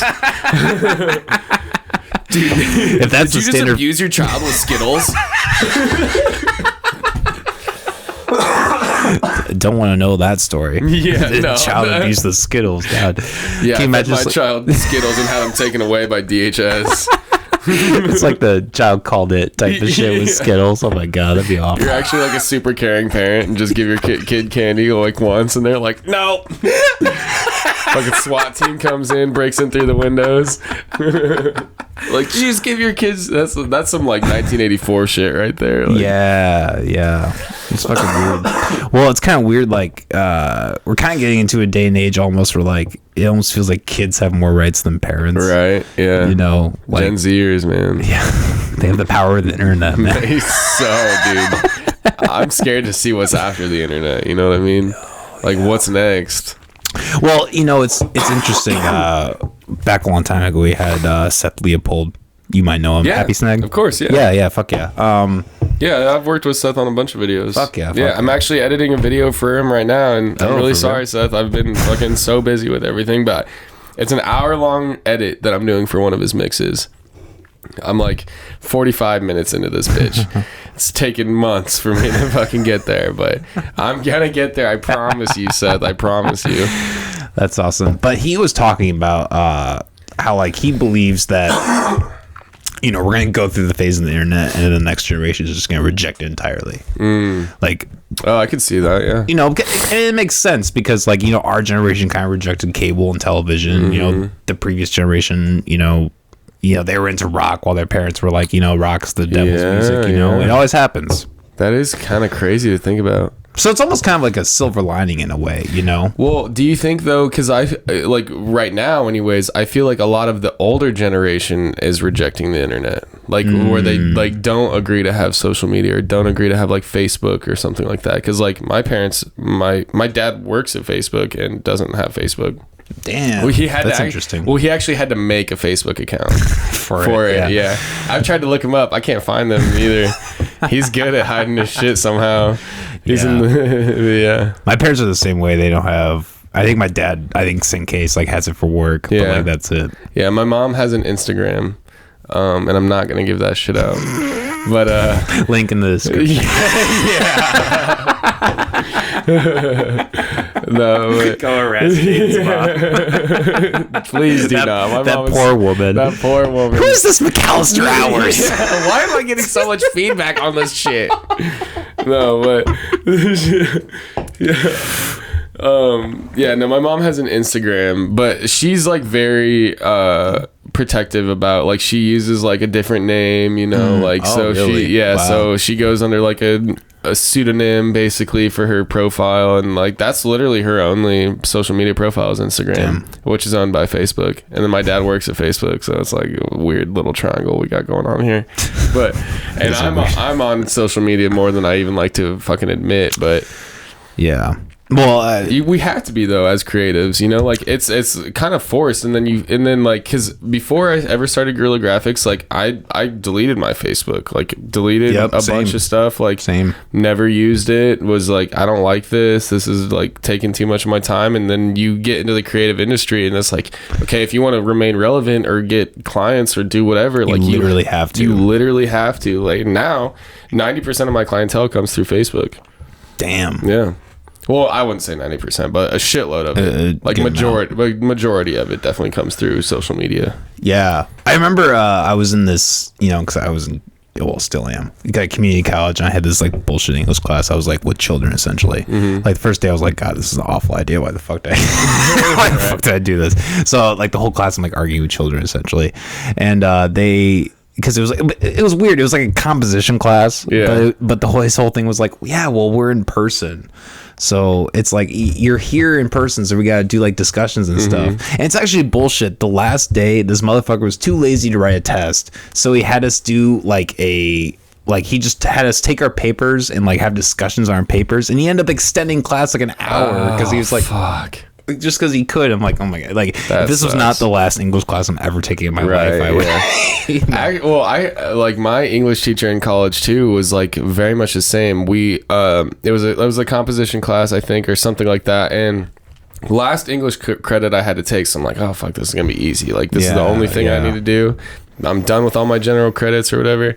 And the dude had a fucking PhD in writing. And he's in a beginner composition class, and I'm just like, fuck, man, like, Jesus, I thought this was gonna be easy. It's like day one. He's like, we're only gonna write 3 papers this whole semester. I was like, oh hell yeah, let's go. Like this is gonna be so easy, piece of cake. And he's like, no, this is like you're not allowed to use these 5 words ever. It was like this, that, and like shit like that. Yeah, like. Not allowed to use that. If you did that, you immediately deducted points. All your writing had to be very straightforward, like no filler words whatsoever. You had to have like bibliographies. You had to have everything cited, very like analytical compositions. And yeah, dude, it fucking sucked. And I've always been a pretty good student, like throughout all my like schooling. Like I was always like tried to do as best as I could, you know. So I was like an A/B student, and fucking. This class, this goddamn composition class, was the first time I ever received a letter grade that was an F on my first paper. And the class I ended up getting like a B+, but like fucking my first paper I got an F. The first of the 3 papers you write that semester got an F on it, and it was just so like that's a panic attack right there. Yeah, it was destructive for me because I was like, fuck, now I really have to like I thought I did really good on that first paper, and I fucking failed it. And it was like, so yeah, and like I think like 30% of your like grade was just like attendance, so like shit like that, you know, because you only write 3 papers, so it was all just, you have to be here, you have to hear me, and like then you have to write 3 papers. You know, that's such a bullshit thing, attendance. My father talks about how he went to college and he literally showed up for the last day and he passed. Yeah. Like they didn't care back. Now it's like, I think,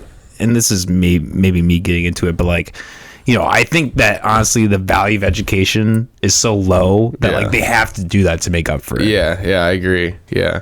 Well, that, and also just like I think most people think that it should be like free, you know. Yeah.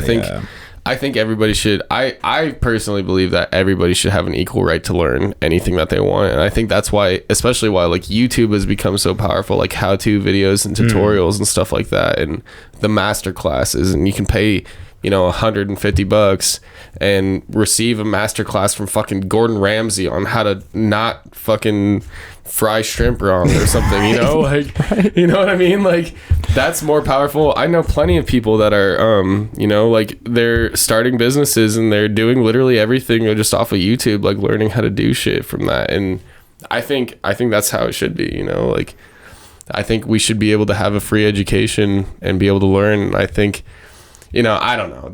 I don't know all the like politics and the, like all the shit behind that. But I just think, I just believe that people should be able to learn whatever they want as much as they want. And whether they choose to do that or not, that's really up to them. Yeah, well, I that's the beauty of the internet, like we said. Exactly, yeah. That you can do that. But anyway, going back to the class, I was getting an argument with this kid, going back to like us having to be on social media. He was like, well, why don't you just stop then? And I'm like, for my career, I literally can't. Like what we said, like I literally can't. Yeah. Like you need to be in it. You need to be. Yeah, we need alt-writers to yell at us. That's my job. What was that? Sorry to interrupt, but what was that platform? Rumble? I've never even heard of that. Rumble, yeah. It was formed like kind of in opposition to like when YouTube was doing a lot of the censorship stuff around COVID and things like that. It was kind of it was kind of an opposition to that essentially. Yeah. I don't really watch content on there. It's just kind of like it's an alternate platform that I heard of. I'm like, fuck it, why don't I just upload to that? And it's gotten a little bit of traction, but actually I just tried to upload the Jacob the Freak video twice and it wouldn't take it. So on Rumble? Yeah, so I might give up. Classic Jacob. Even the alt-right won't accept him. Jacob, I hope you fucking heard that. You're so loved by everybody other than the alt-right. Which sobbing. Is bad for you, by the way. No! He's like, who am I gonna shove things into my nose with now? Yeah. Well, he's bald. He's bald now, so it fits right in. It's so great. He joined the fucking club, dude. He joined the club. We're gonna be the bald right. The bald right. I'm not even in politics like at all. That's fucking good. Bolt right. No, dude, Jacob. Okay, so when I saw him in Omaha randomly at that Bad Flower concert, he had shaved his head, right? And sorry, let me just interject. Did you know about his head or no? Oh, I knew. Oh, okay. I knew. I told people here and there, like, because I thought about doing the exact same thing that he was doing, because on my head, like. I have the hair, like the hair's there, but just the top is really thinning. So like when I used to have really long hair, it was down past my nipples, and like it just started getting really thin on top. So I really considered it, but I still have hair on top. I just it was just thin. I just didn't like the look of it, and I was just like, I'm just gonna fucking own it. And so so I don't actually shave my head like down to the skin. I just like kind of trim it all off, and it's like a buzz cut. It's like a really, really small buzz cut basically. Okay. But yeah, I knew about. Did you not know that he had a toupee? I didn't hear about it until Rob. Sorry, Jacob, we're fucking throwing you under the bus right now, but no, I mean I did to him in the last podcast. No, Rob fucking told me when he came on like 4 episodes ago. Really? Yeah, he was like, yeah, Jacob has had a wig. I'm like, what? It was so realistic. Yeah, well, when I recounted with him. Reconnected. That's not the right word. Yeah, reconnected. Yeah. With him, like he had it then. Yeah, I had no idea for 2 years. I know, dude. It was crazy. Like, that fucking bastard. One of my favorite memories about that toupee is that like fucking. Okay, well, first of all, it looked great on him. You couldn't tell. Yeah, that it was I couldn't. Unless he like was fucking with it or doing something with it. Like you had no idea it was there. Yeah. So that was awesome. And also part of one of the reasons like why I wanted to do it at the time, but I just like was shaved all my hair off. I was like, fuck it.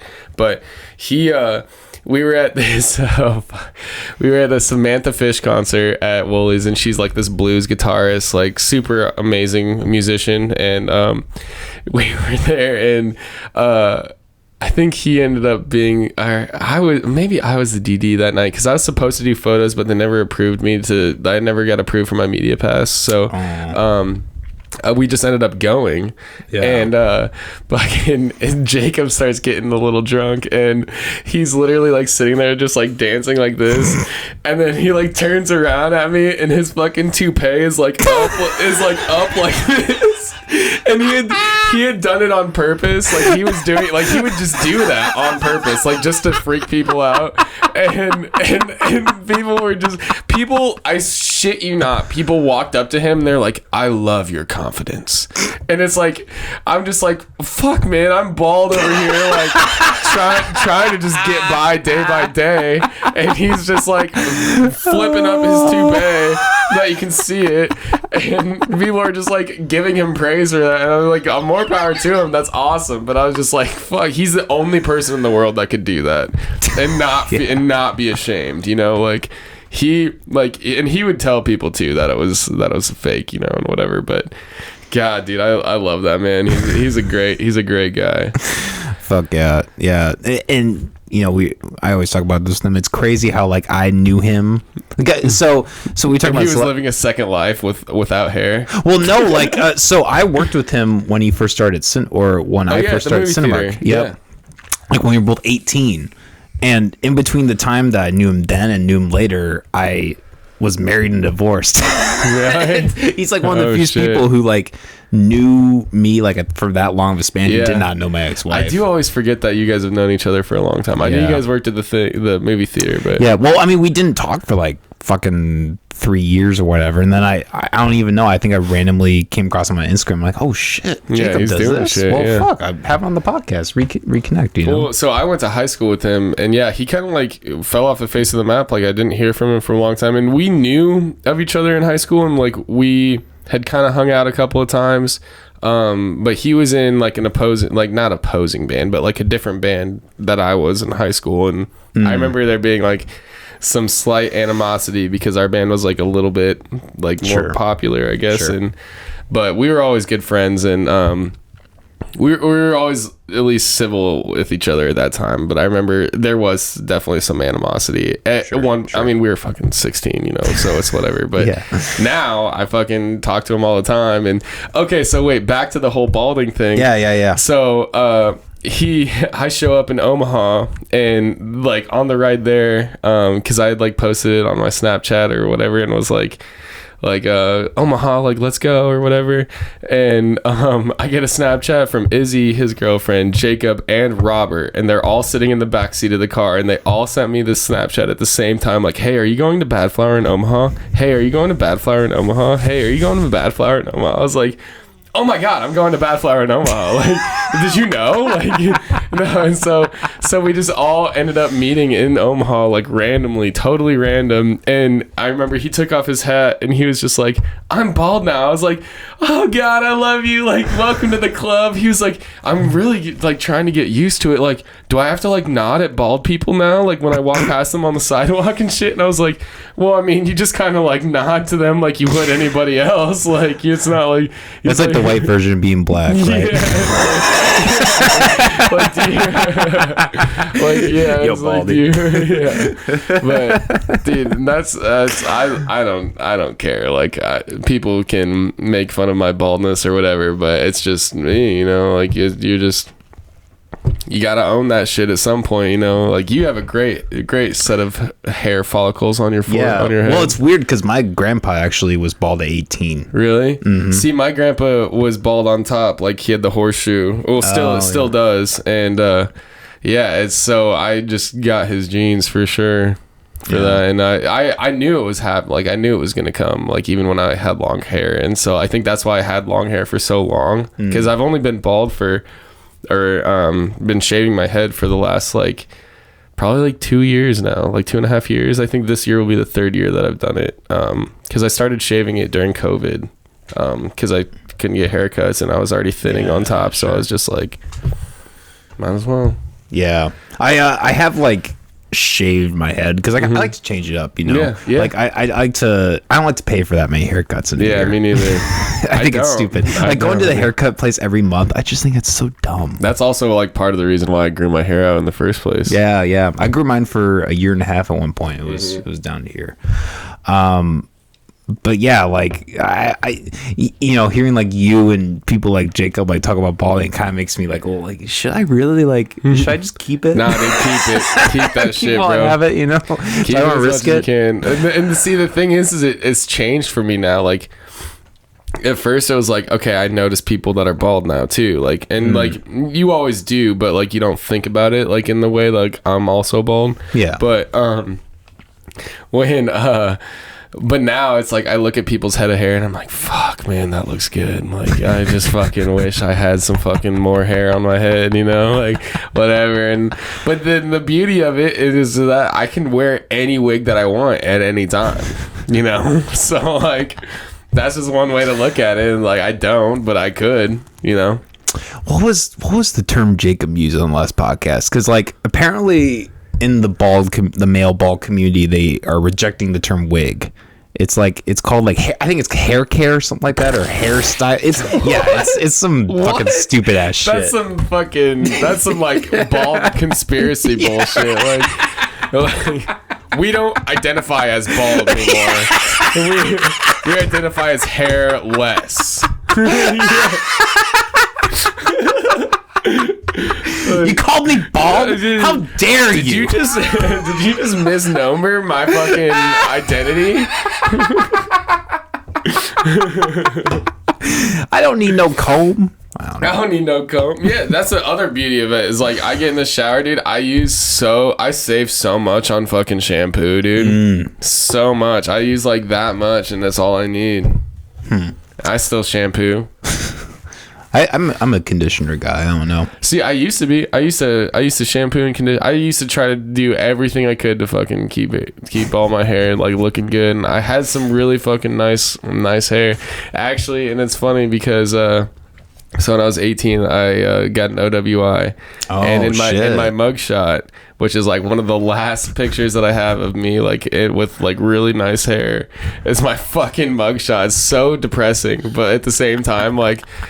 I'll show it to you, but like fucking dude, I see this shit and I'm just like, every time people see it, they're just like, damn, like you had a lot of really good hair. And I'm like, quit fucking saying that shit, man. Like you're gonna make me cry. You got OWI when you were 18? 18, yeah. It was a huge turning point in my life. Yeah. Yeah. Well, at least you got it out of the way early. Yeah, no shit. Yeah.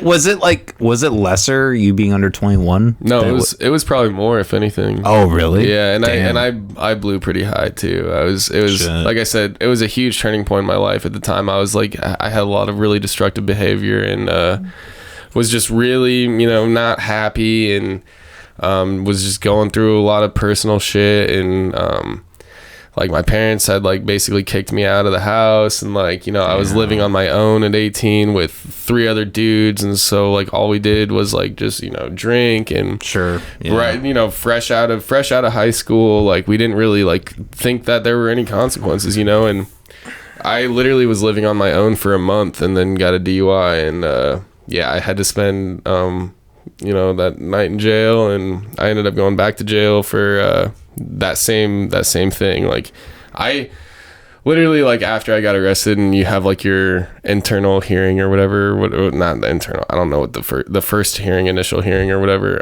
I just remember asking my, like whoever the lady was that I was talking to, I was like, what is the fastest and cheapest way I can get out of this? Like jail every time. Well, and that's the other thing too, is I didn't tell my parents when I got arrested. Damn. Yeah, I called a friend. Like I literally, like when I was like getting arrested, I had my phone with me and I was like, now thinking about it, like I remember I was so drunk, like it was not good. Like I should not have been behind the wheel. I never, whatever. But yeah, I remember because they take your phone, obviously, when you go in jail. And so I was like sitting there, like just writing numbers down on my phone, like of people that I could call. And not one of them were my parents. I was just like, the last thing I'm going to do is have my mom pick me up from jail. Like that is not fucking what I want her to like have to deal with. And so I went through a lot of that experience by myself because I was like, I didn't want my parents to like have that burden, of me being that burden, so I was like, I really just wanted to handle the entire situation by myself and like learn from it, and it's exactly what I did, and eventually my parents ended up finding out because the car, well, I wasn't even driving my car, I was driving my friend's minivan. Oh shit. And minivans are fun as shit apparently when you're fucking drunk, I guess, but no, it was but I didn't get into like an accident or anything like that. I got pulled over and the rest is history. But Yeah, I remember I was working at a restaurant at the time, and I get a phone call. I'm like literally like sitting on the like bench outside of the work, like waiting for my friend to pick me up because I can't drive, and I get a phone call from my mom, and I can hear the car that they're in just like she's like, you got anything you want to tell us? Like, I swear to God, like all the windows were down, like this car was just buzzing like down the fucking highway. She's like, you got anything you want to tell us? And I was like, well, I got an OWI a couple months ago. She's like, yeah, you fucking did. Like, yeah, you did. We're coming to get your car right now. I was like, she's like, have you been driving your car? I was like, no, I can't. Like, I don't even have a license. And, they ended up picking up the car and junking it. But, yeah, no, like and that was another part of like my experience with that is like, I literally had no mode of transportation. Yeah. How long were you not able to drive? It was like a little under a year. Okay. But because I didn't have a car, I didn't have to like get a blow and go or anything like that, So I was like, I actually, kind of got out of the situation really lucky, and because I was living with 3 other dudes at the time in college, and I was living in Ankeny, and luckily like all my other friends had their cars so they could drive me to work and stuff, and I would like pay for gas and stuff, and but yeah, huge eye-opening, like literally been living on my own without my parents for a month, and I get an OWI and I can't drive anywhere, so it was like, yeah, I've talked to a lot of people who've gotten like the same thing, and they all of them say like it sucks not having a car. Like you don't realize until you don't have it. Yeah, like, you really don't. Yeah. Well, and then I've had like friends too that have gotten them, and they have to like use the blow and goes, and like they'll like quit drinking and stuff like that, and which is great. I think I totally approve of that. Yeah, definitely. Yeah, but for me it was like, I quit drinking and then was also like not able to drive anywhere. So I just like played like Nintendo 3DS a shitload and like fucking started, really getting into like design and all that shit. Just anything I could do around the house to like keep myself busy basically. And yeah, it was basically like get a ride to work and at the time I was working like probably like 4 or 5 blocks from where I lived. So I would just skateboard to work every day. And yeah, it sucked, man. Did you have to pay restitution? Probably. I'm sure I did. You don't know how much? I can't. It was a while ago. I know I ended up paying, it was like almost like $5,000 for the whole OWI. Yeah. Damn. Yeah, like over time with like, your fees and court fees and all that shit. And yeah, it sucked. And I remember my mugshot was like, if you Googled my name, like you could like, see all the shit like I'd been doing in high school and all that shit, and like I was in band and whatever, and so if you Google my name, like all this good stuff would pop up, and then as soon as you get a fucking OWI, you Google your name, it's just only mugshots. Not even just my mugshot. Like so many other mugshots, and that's when Jaydn started going under Guerilla graphics. No, it was way after that. No, but I was super embarrassed about it. Like it was definitely, like I said, it was just a huge eye-opening experience. And now, like since I've grown from it, I'm like very thankful that it did happen at such a young age, because it was like I said, I learned a lot from it. I learned like how real the world actually is, like right out of fucking high school, like. And it sucked. And there's plenty of kids that that I went to high school with that would go to jail and shit, or get caught or busted with something, and like I just never really lived that. So like I never thought of it, never experienced it. So like that for me was like the huge like, all right, light bulbs on. Like this is not a thing anymore. Like I can't be living this recklessly and thinking everything's gonna be okay, because that's not how the world works. Yeah. I'm lucky so far. As I drink this beer. Yeah, right. We had an episode, Michael M. Jenny, he's a R&B artist out of Cedar Rapids. We did like this whole thing where we were talking about like how bad alcohol is, and I was like, hey, you might pour me a little bit of that Hennessy? We just kept drinking. It really fucking is though, dude. It is poison. Like it absolutely is poison. Literally. And like, it just, especially being in like the music industry, like alcohol is always everywhere you go, so it's like it's you definitely have to like play that, like stand on that line, you know, and be like, okay, this is where this is too much for me, and this is where, you know, I You need have to know yourself. Exactly. You need to know yourself. You need to like slow down when you can, like if anything, like stop drinking, you know, for however long, just to like get your fucking brain back to normal, because it like it does fuck with you, man. Like it's not a good substance, and like, you know, people die from it every day. You know, same thing with like smoking cigarettes. Like it's just, it is a very toxic fucking isn't it amazing that like that's one of the only drugs that are legal? Yeah, you know, and it weirds the shit out of me. Like it doesn't make any sense, but like weed isn't legal. Like I've always told myself, like even like with smoking weed and everything, is that like if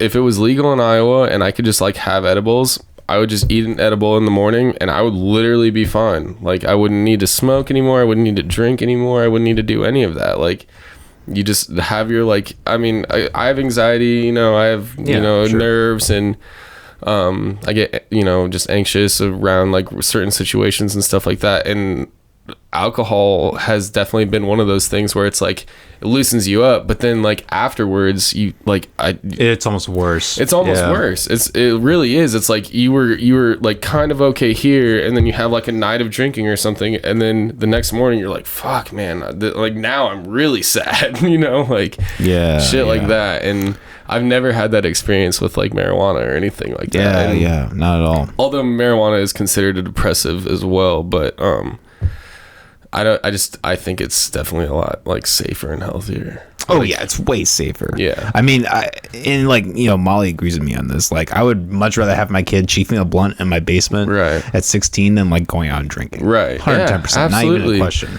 Well, and that's the thing too, is like like with alcohol, like majority of people that make alcohol end up making decisions that they regret, or get an OWI or do something that just makes them feel fucking stupid. Yeah. You know? Marijuana, you order extra pizza. Yeah, exactly. Or you start drawing. Like yeah, exactly. Like you think of different things, and like I don't know, marijuana affects everybody differently, and like some people get very paranoid, and like I've experienced that as well. But at the same time, it's like I would much rather be like high on marijuana instead of drunk on alcohol, and just like live, you know, I don't know. I think it's a lot better. Yeah, I agree. You know, I've talked to a lot of people who are like, you know, were really bad like meth or heroin addicts, and the one thing that all of them said was the worst thing for them was alcohol. Yeah. Like that was the thing that like they're like, you know, I've done like meth and heroin, but alcohol's the only thing that, you know, have me in my car and, you know, my neighbor's front yard. Right. Yeah. No, but that's the thing, is it inhibits like what you would naturally like stop yourself from doing. You know, and I think that's genuinely the very dangerous part about alcohol, is that like especially if you abuse it, and like, you know, everybody likes to have fun, everybody likes to get drunk, sure, whatever. I'm not judging people for that, and I do it too, but like the key is moderation though. Absolutely. And it's moderation in everything, and I think that's what the key is that's what like people have to really understand to like get better about them, either themselves mentally or physically or whatever it may be. And the thing is, like, you can't be moderate without like being good. You know what I mean? Like you gotta be able to like grapple with the substance and be like, because if you're not good, then the moderation goes out the window, then you're just using it. Yeah. Like I have that problem still, like at shows. Like I feel like every time I go to a show I get too drunk. Like it's a way for me like deal with my anxiety. Like I'm like, and honestly, it's more of like emotion than anything. Like I'm just sipping. Yeah. You don't think about it. You're like, especially if like I've done the same thing where like if I go to a show by myself and I don't know anybody, I'm just like kind of standing there and you're just holding a drink, and it's like, you know, I don't want to look at my phone. I will, you know, like I'm, you know, whatever, but.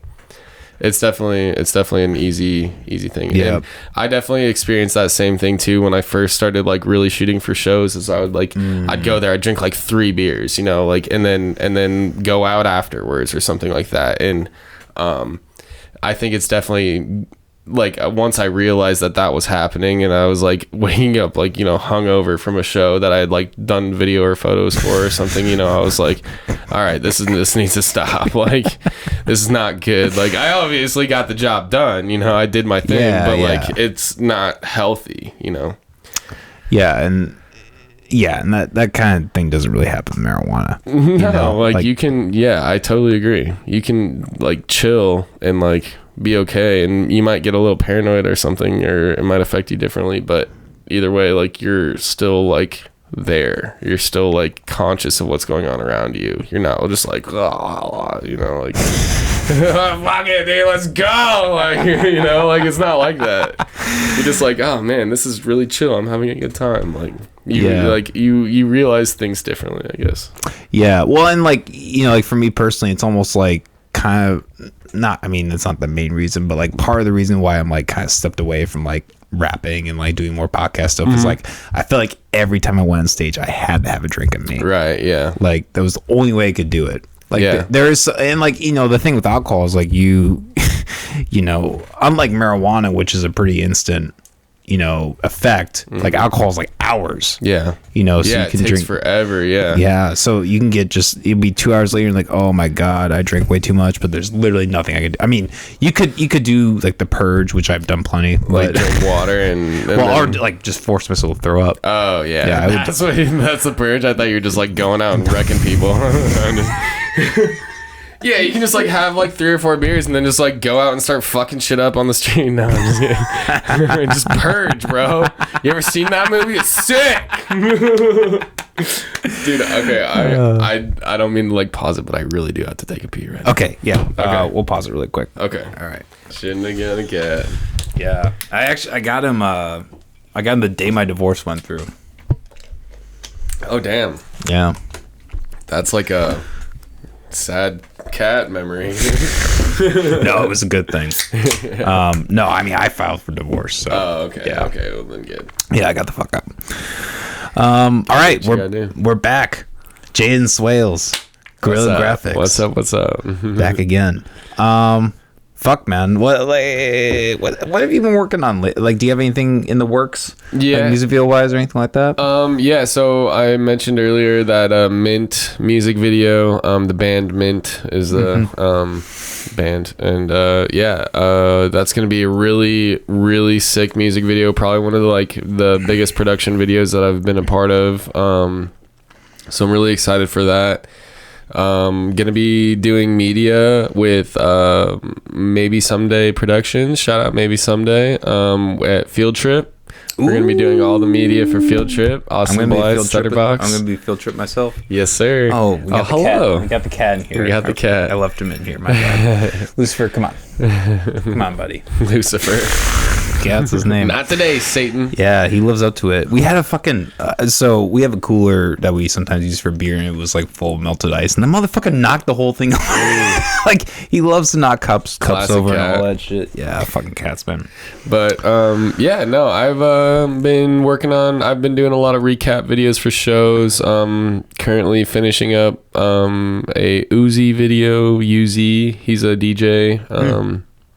Really good, like trap EDM. Super. I had a lot of fun at that. That was with the show that I did in Omaha, and then I did Bad Flower right after that. Trying to think what else I got. Oh, I just did a women on this last Saturday. I did a women's empowerment video for the Roe v. Wade. Okay, cool. Yeah, that was really cool. Had a lot of fun doing that. And then was that like an organization or just no, it's people? just Kelsey Young, keeping it clicking photography. She's just got this new studio out in, ow, your cat just bit me. Oh, here, let's take a No, it's okay. You sure? Yeah, I'm totally fine. Okay. It just scared me, dude. I was like, fucker. he sees his bag over here. Yeah, that's so funny, dude. I love cats, so it's not a problem at all. I was just like, fuck, Jesus Christ, it's something. Yeah, I missed it. Yeah, I mean, you can play with that for a little bit, I guess. Yeah. So, keeping it clicking photography. Kelsey Young, check her out on Facebook and Instagram. She does a lot of really cool. I'm about to go Katy Perry on this cat eating the bag of Doritos. Did you see that clip? No. The Katy Perry on like American Idol like flipped out on some like production guy because he was eating like a bag of Doritos like on set. God, I wish we had Molly here. We could pull it up. I'll have to watch that. Yeah, it's pretty good, dude. She like flips out, and then the production guy just grabs the bag of Doritos back from her and just keeps eating it. And like, no, but anyways, back to it. Kelsey Young, keeping it clicking photography. Does great work. She just got this new studio out in Carlisle, Iowa. Super cool spot. She just renovated everything. Looks really good. Trying to think. Me and Ashley Copeland did a really cool styled photo shoot a while back with some of our friends as the models, and came out really good. Trying to do like more styled shoots like that, just like for fun, just like creative shoots. Trying to think what else I did. I've done a lot of design stuff more recently than like during like, you know, post-COVID and everything. I did the logo for Blase Boys out in Colorado. They're like a weed company out there, and I did their logo, and I did some branding for them. That looks really cool, so check them out, Blase Boys. Trying to think who else. Ashley Copeland, I think I already mentioned that. We did the style suits. But yeah, no, just working, man. It's just been nonstop, just like continuously going. I've been in contact with this other DJ. He wants me to do like a whole rebrand for him, which will be really fun. Just a lot of music stuff, I'm trying to get more back into graphic design. So if you guys need any logos or branding work done, definitely your guy. Definitely got you. Fuck yeah. This is the guy to hit up. I say it, you know, every ad for the podcast, but yeah, thank you. You kill it, man. You have an eye, you know. I really appreciate that, man. That means more to me than I can even explain. Awesome. Well, and you know, we'll have to work together again on a skit or video or whatever. Yeah, well, and I remember you were kind of mentioning that there was another video that we were going to be doing, and it kind of just like all fell apart or something. But that was so I didn't want you to think that I was like trying to blow you off or something. I was just like, dude, I'm so busy right now that if I can do this, I will, but I don't want to make any like false promises, you know. No, that was a fucking nightmare. So for my final for DMAC, I had like this idea for a short film where a guy, you know, is backing out, hits a guy, and he like, his solution is like to call his sketchy friend, and they like go bury and hide the body. Okay. Yeah, it was like Weekend at Bernie's type thing. Yeah, sure. But it was like, it was supposed to be like darker or whatever. Yeah. But like, you know, because it's a school project. So, you know, in the real world, if you hire people and they don't fall through, you can fire them and then find more people. Right. But at DMAC, you don't really have that option. Yeah, you're relying on volunteer work. Basically, yeah. So yeah, the whole thing just ended up falling through. We did like some shitty like PSA for driving. Oh yeah. And I mean, it worked. I got the A, but yeah, that was a very disappointing experience. So I hope this summer that we can, you know, do something and regain that energy. I'm definitely down. Anything that I can be a part of, I will. Absolutely. Yeah. And you know, we collectively know plenty of people. I'm sure we could get something together. Yeah, absolutely, man. Fuck yeah. Well, and you know, I'm working full time, but besides that, I got weekends, nights off, and plenty of time to do some shit. So yeah, we should definitely work together, man. Absolutely. I'm totally down. Fuck yeah. Jaydn, it's about at the 2-hour mark already. Oh, here. Shit. Yeah. Yeah, it feels like it, yeah. So we should probably wrap up. Right, is there anything you want to mention before we do that? I think just mostly, like, I just want to, you know, shout out kind of the people I've been working with, like Mint, the band, Birdie Pie, Ashley Copeland photography, Kelsey Young photography, Sierra Grace photography. Just you know, just trying to. That's really it. Those are the people that I work with, you know, a lot, and I really respect them, and I love their work, and I love everything about all of them, and I just want, you know, to have people know about them, I guess. Fuck yeah. Oh, and HLN Productions too. I know there's plenty that I'm missing. Stutterbox. I love Stutterbox. Yep. House of Leopold, Seth Leopold, JC Leopold. Yeah. They seem to be doing well out there in LA. area. Yeah, they're killing it out there. Yeah. Which is pretty cool to see. Yeah, I mean, I think anyone, like when anyone hears about people moving out to LA, you get kind of a little worried, like, you know, 'cause it's so crazy out Everybody there. does. But it's good to hear that they, like, you know, are doing shit. Yeah, Like, they're that keeping shit their figured own out there for sure. And, Yeah. you know, it takes time, you know, especially moving to a new city and all that and growing that new audience. And, yeah, it's definitely not easy. So more power to them. And hopefully, you know, they can keep doing exactly what they love doing and stay comfortable. You know, that's all that matters. Yeah, exactly. I hope they can come back and do a podcast. That's the only reason I want to see them. I miss them so much. Seth and JC, I miss you guys so much. I used to see them all the time, and now I never get to see them except for on social media. So it's you're missed. You're hella missed, both of you. Yeah. Well, yeah. It's such as life. They're doing great things, you know. Yeah, absolutely. It's an important thing. All right, everybody, hit up Guerilla Graphics Design Agency if you want any video, logo, anything like that. This guy's the man. Thank you. I've worked with him personally. He does the job. All right, stay tuned. We'll be back in a few days. Deuces, YouTube. Peace.